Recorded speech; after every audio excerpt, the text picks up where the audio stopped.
Neto, é uma visita que a gente tinha se programado já há algum tempo para fazer. Eu queria muito transmitir meu abraço, minha solidariedade ao presidente Bolsonaro, dizer para ele que nós estamos juntos, falar do meu apreço, falar da minha gratidão e disse para ele que eu tinha uma tarefa aqui muito difícil, que era transmitir, e eu não ia conseguir me lembrar de todos os abraços que foram pedidos para eu trazer aqui para ele, a transmitir um abraço de muitas pessoas. Toda vez que eu faço um evento, lá com o nosso público em São Paulo, lá no interior, são milhares de pessoas que pedem, olha, leva o meu abraço para o Bolsonaro, transmite um abraço para ele, diz que a gente está orando por ele, diz que a gente está pedindo por ele. Então é impressionante o carinho das pessoas. Eu queria, de certa forma, ser um pouco porta-voz desse carinho, falar do que as pessoas estão sentindo, falar da saudade que as pessoas têm dele e transmitir, de certa forma, isso para ele, o amparo, dizer que tem uma massa de brasileiros que torce por ele, que ora por ele, que quer o melhor para ele, que tem carinho por ele, né? E eu me incluo nesses brasileiros e eu queria transmitir isso no dia de hoje.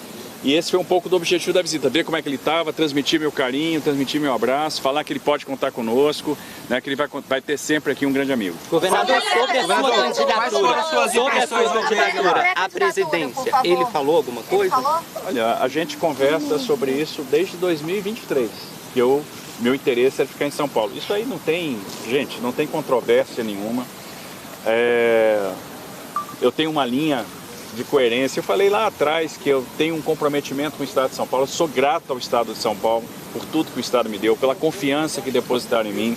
A gente tem um projeto que é de longo prazo. Nós temos planejamento aí em diversas áreas de longo prazo. Eu quero ver esses projetos se materializando. Tem coisas que a gente mesmo, eventualmente, tendo um segundo mandato, a gente não vai entregar, mas a gente está planejando. Então, planejamento de Estado. Quando você fala em política habitacional, em substituição de palafita, a gente está falando em política de longo prazo. Quando a gente fala na expansão do transporte metroferroviário, a gente está falando em projetos de longo prazo. Quando a gente fala no túnel Santos-Guarujá, na terceira pista da Imigrantes, na duplicação Caraguatatuba-Ubatuba, a gente está pensando em projetos de longo prazo. São projetos que estão na prancheta que a gente vai botar para rodar. Quando a gente fala no túnel Santos, no trem Santos-São Paulo, no TIC Santos-São Paulo, a gente está falando em projetos de longo prazo. Quando a gente fala no trem São Paulo-São José dos Campos, a gente está falando em projetos de longo prazo.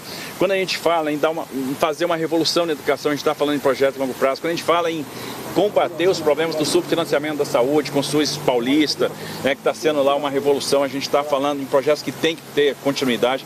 Então a gente sempre se preocupou com uma palavra que é legado. E a gente vai trabalhar para construir esse legado. O projeto nosso sempre foi São Paulo. Eu tenho um papel importante dentro de um time que é realmente cuidar desse estado, que é o maior colégio eleitoral do Brasil, e agregado à visão deste grupo, né? E o grupo tem uma tarefa importante, que é proporcionar para o Brasil um projeto diferente. A gente está vendo a situação do país, para onde o Brasil está caminhando. O Brasil tem uma crise fiscal contratada e hoje enfrenta uma crise moral. E nós temos que dar resposta para a crise fiscal, para a crise moral. Por isso precisamos de uma alternativa e nós vamos proporcionar essa alternativa como time. Eu faço parte desse time, nós estamos agregados a isso, dentro da visão que o próprio presidente tem, né? Então nunca teve isso e a gente está... É o que a gente fala desde 2023, não mudou nada. Então está apoiado Flávio Bolsonaro, candidato? Claro, sem dúvida, sem dúvida. Como eu tenho afirmado constantemente, não tem dúvida nenhuma com relação a isso. Governador?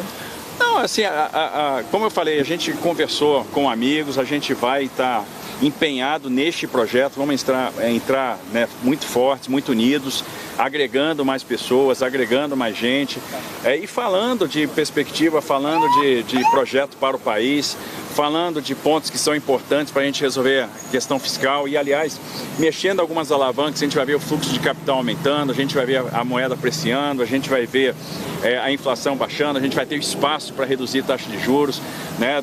E tem várias questões aí que são importantes, que vão colocar o país na direção certa.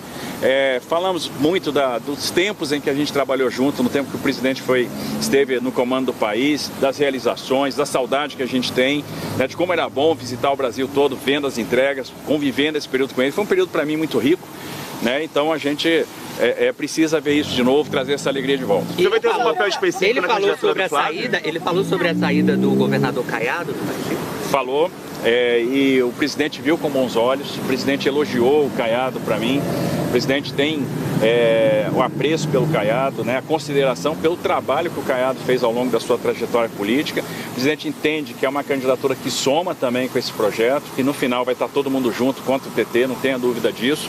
Então ele viu com muito bons olhos e o presidente então vê com esperança também e viu um movimento acertado aí e ficou satisfeito. Mas sobre os três, ele falou alguma coisa especificamente sobre Eduardo Leite, Ratinho Júnior e Caiado? Ele demonstrou alguma preferência? Não, ele acha que soma, né? Eu acho que quem vai estar no projeto vai somar também. Então, como ele já tinha falado antes, né, e também sendo coerente com o que ele já tinha dito, ter mais candidaturas não é um problema. Eu acho que soma e no final você cria uma grande força. A exemplo do que aconteceu, por exemplo, no Chile recentemente, vocês viram esse grupo todo somado, fazendo a diferença e vencendo a eleição do segundo turno. No momento...